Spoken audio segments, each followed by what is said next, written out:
A lot of people take the ETS paid mock test and then they go on Reddit or other forums and say things like, my writing is only 2.5. All my other sections are fine. I need 4.55 or even 5.5. What should I do? We see that all the time. So if you have similar questions or you just don't really understand how writing is scored, this video is for you. In this video, I'll show you how writing roughly moves into 4.5, 5.5, and 6, and what a 5-level or 4 or 3-level email and academic discussion answers look like, and how build a sentence can quietly limit your ceiling. In the new TOEFL writing, you have 10 build a sentence questions. Each question is worth 1 point, 1 raw point. And with the email task, you are scored between 0 to 5. Academic discussion writing, you're also scored between 0 to 5.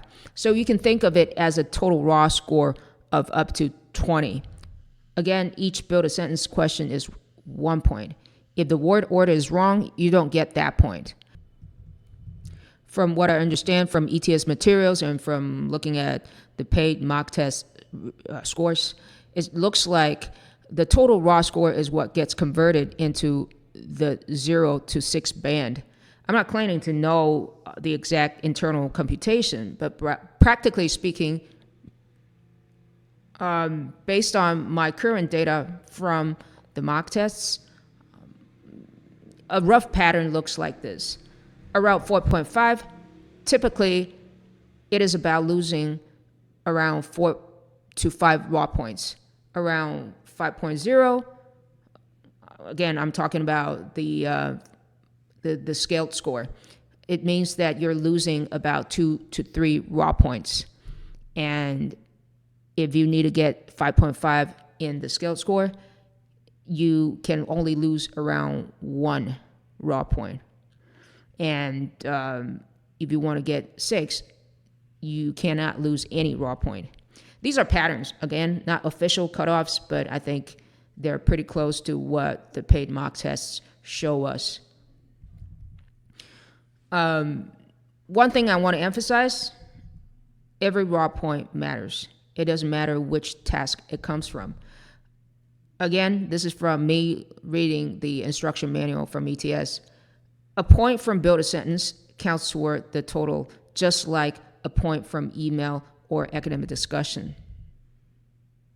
So, now, build a sentence. You have 10 questions that look like this on the screen. Each question, again, is 1 point. If the word order is wrong in a meaningful way, it is still 0, okay? Here's a made-up example, just to show you the idea. And sometimes you see that the answer is in a question format. It ends with a question mark, and sometimes it's a statement. It ends with a period. So again, if you're seeing 2.5 or 2 from your mock test or real test results, it is very likely that there's some big issue in build a sentence. So if you're one of those people who get 2.5, it means that you're losing, again, this is based on my very rough estimation, you're losing, say, 8 raw points. So now you can think about how much more you need to gain in build a sentence in order to reach 4.5 or 5. So now here's a sample email task. Okay, there are 3 bullet points. You need to address each one of them very clearly. And you also have to pay attention to social conventions. That is like the right level of politeness for that kind of task.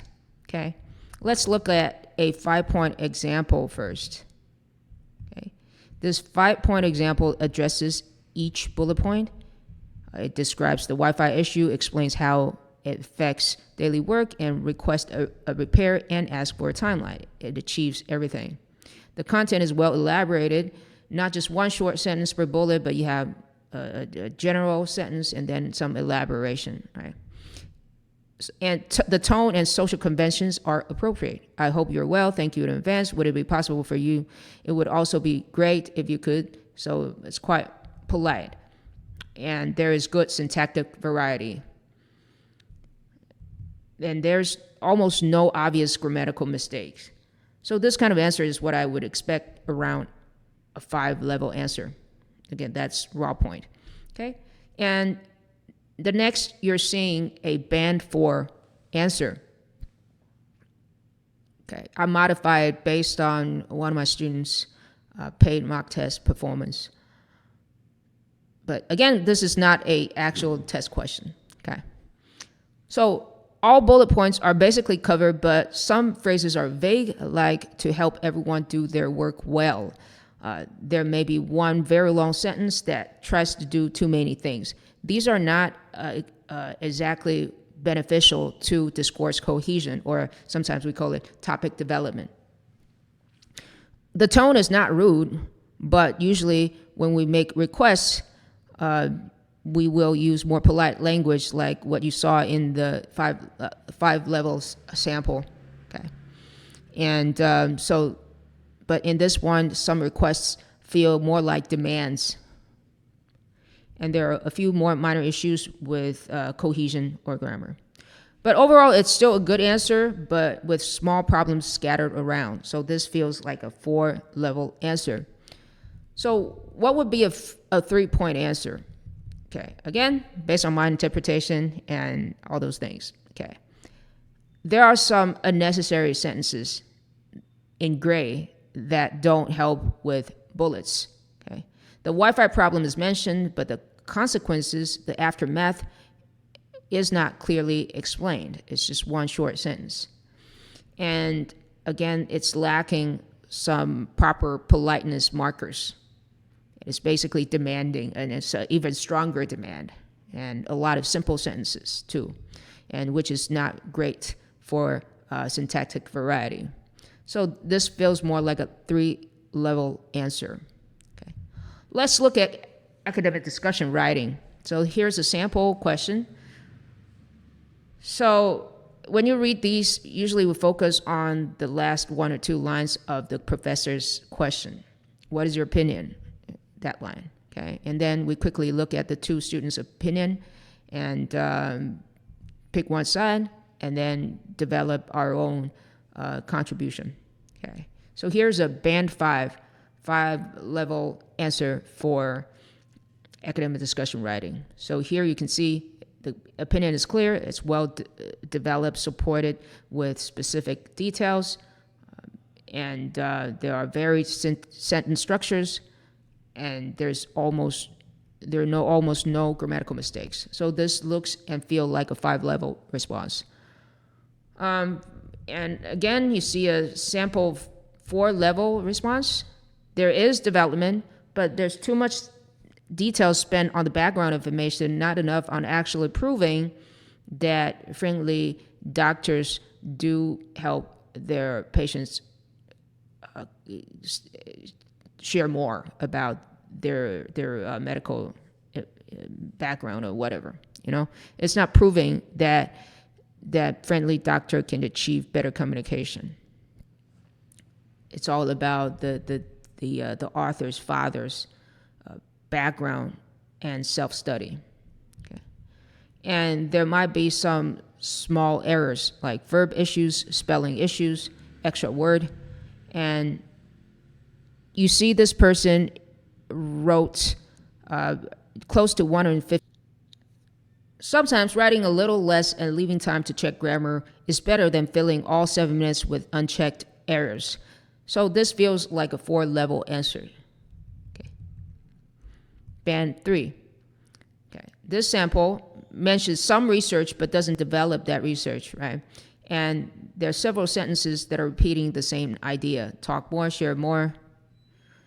And there's less development, less discourse cohesion, and more simple sentences, and a lot of repeated vocabulary. So this looks like a 3-level answer. The minimum words that you need to achieve is 100 words. So technically speaking, if you can, develop your ideas very clearly and have enough syntactic variety and lexical variety, then you can get a 5-level answer with only a bit more than 100 words. But 110 and 102, somewhere between 130, I think, is a sweet spot. All right, so let's quickly connect back to our target score. This is a summary.